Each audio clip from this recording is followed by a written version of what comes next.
Des bibliothèques de rue, il y en a plus d'une cinquantaine en France. Le mouvement ATD Quart Monde a créé ça.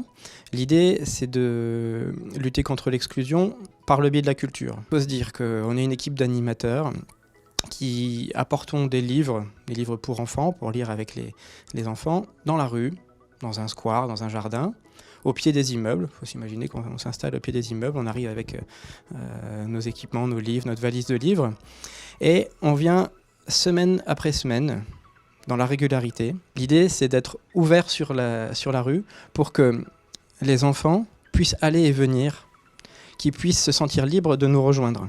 Il n'y a pas de barrière. Il faut se dire qu'on n'est pas l'école, la bibliothèque de rue. On n'est pas là pour apprendre aux enfants à lire, mais là plus pour leur donner le goût de la lecture, leur dire que c'est possible, leur faire découvrir des histoires, voyager avec les histoires.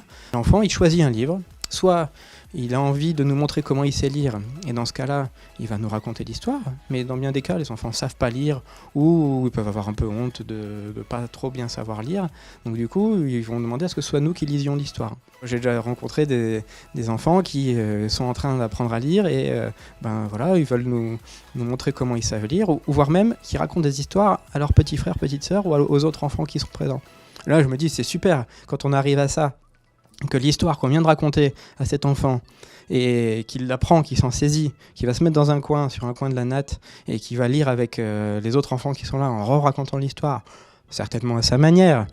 Je dis que là, on a gagné quelque chose, quoi. Cette envie-là, il la transmet à d'autres autour de lui.